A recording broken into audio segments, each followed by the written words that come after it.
someone is judging you right now. Maybe a coworker, maybe a stranger who barely knows your name. And without meaning to, you have handed them something precious. Your peace, your sleep, the quiet voice in your own head that should belong only to you. You rehearse conversations that never happened. You replay one awkward moment from 3 days ago like it is the only thing that matters. And the strangest part, the person you are worried about has already forgotten you exist. So why can't you forget them? 2,000 years ago, a crippled slave with no name, no money, and no freedom solved this exact problem. And what he discovered was so dangerous to the powerful men of his time that it could have cost him his life. Here is the question that will haunt you until the end of this video. How did a man who owned nothing become more untouchable than the emperor who owned everything? Rome, 1st century after Christ. A boy is dragged through the streets in chains. His name is Epictetus, though that is not really a name at all. In Greek, it simply means acquired, property, a thing that was bought. He has no family that anyone records, no home, no rights. He belongs to a wealthy and brutal man named Epictetus, a former slave himself who had clawed his way into the inner circle of the Emperor Nero. And here, the story turns dark. There is an account, passed down through the centuries, of what happened to the boy's leg.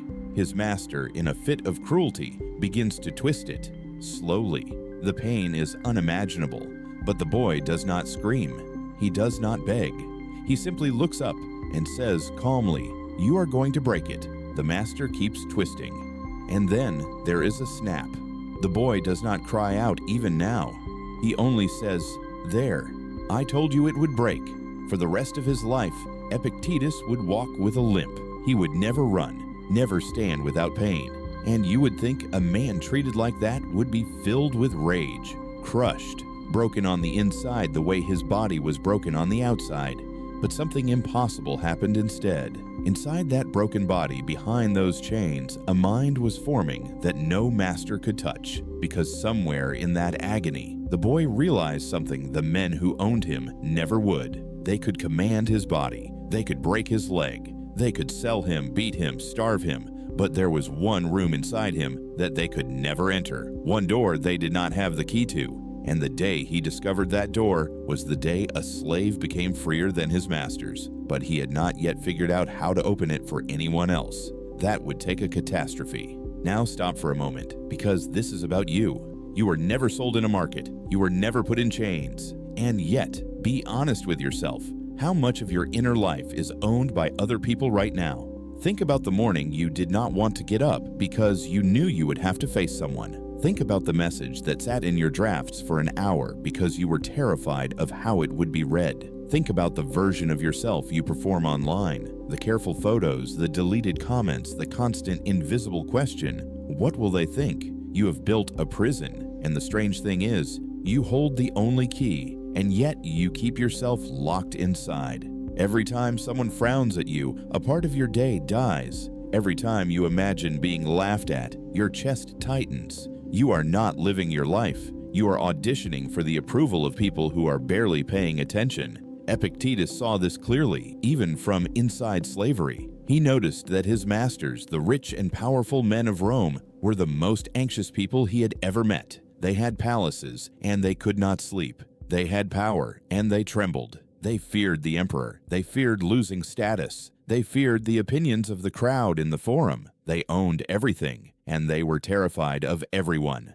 Meanwhile, this broken slave, who owned nothing, was beginning to feel something they never could. The first taste of a peace that did not depend on anyone else's permission. But here is what almost no one realizes. Epictetus was not born wise. This was not some gift he was handed. He was given an education by his master, sent to study philosophy, and it was there that a single idea hit him like lightning. An idea so simple it sounds almost stupid when you first hear it, and yet it would become the foundation of everything. He was about to put it into words for the first time, and those words would survive longer than the empire that enslaved him. Here it is, the single sentence at the center of everything Epictetus ever taught. Some things are up to us and some things are not. That is it.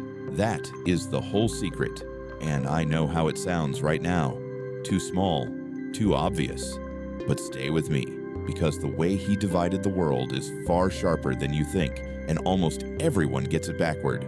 What is up to you, he said, is your judgment, your desire, your own actions, the way you choose to respond. What is not up to you is your body, your reputation, your wealth, and, listen carefully, the opinions of other people. What someone thinks of you is not yours. It is happening inside their head.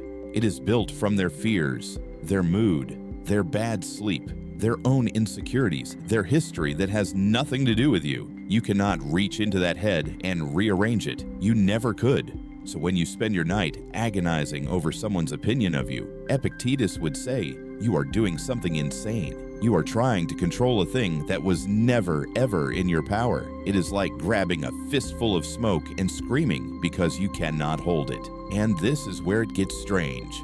Because the moment you truly accept that another person's opinion is not yours to control, something flips. The anxiety has nowhere to live. You stop fighting the smoke, you let it drift, and suddenly the man with the broken leg is standing taller than the emperor. Now here is the part that should make the hair on your arms stand up. Epictetus eventually won his freedom. He became a teacher, one of the most respected in the Roman world. And then the Emperor Domitian, paranoid and cruel, banished all philosophers from Rome. Epictetus could have begged to stay. He could have softened his teaching to please the powerful. Instead, he simply left, set up a school in a small Greek town, and kept teaching the same dangerous idea that no emperor can touch the inside of a free mind. He never wrote a single book.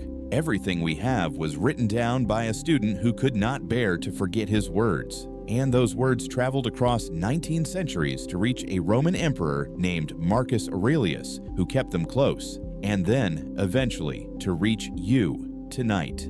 And here is the modern echo that I find almost unbelievable. In the 1950s, a psychologist named Albert Ellis was struggling to help his patients. Then he read Epictetus, and he built an entire form of therapy on one line from this former slave. The idea that people are not disturbed by things, but by the views they take of things. That became the seed of cognitive behavioral therapy, the most widely used and scientifically supported form of therapy on the planet today. Let that land. The thing your therapist might charge you to learn was discovered by a man in chains 2,000 years ago. Modern science did not invent it. It rediscovered it. Your suffering over what people think is not caused by them. It is caused by the judgment you stack on top of their judgment. Remove your judgment, and the wound closes.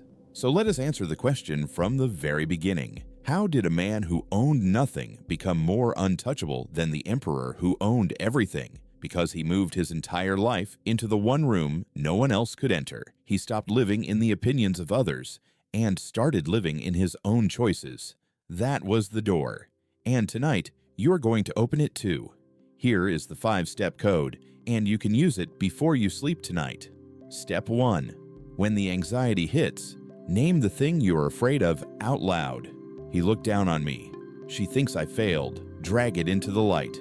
Step 2. Ask the brutal question. Is this opinion up to me or up to them? Their thoughts live in their head. That is their territory, not yours. Step 3. Hand it back. Silently say, this belongs to you, not to me. You are returning a weight you were never meant to carry. Step 4. Turn to what is actually yours. Not what they think of your work, but the quality of the work. Not whether they approve of you, but whether you acted with honesty. Pour your energy only there. Step 5. Act anyway. Send the message. Speak the truth. Walk into the room. Do the thing you respect, and let their opinion fall where it falls, because you were never in charge of where it falls. Do this for 1 week, and you will feel the chains you forgot you were wearing begin to loosen. The slave is gone. The emperors who feared everything are dust, but the door he found is still standing, and it is inside you right now. The world will always have an opinion of you. That was never the problem. The problem was that you kept believing it was yours to fix. It never was. Let them think what they think. You have a life to live, and it does not require their signature. If this reached something in you, stay a while.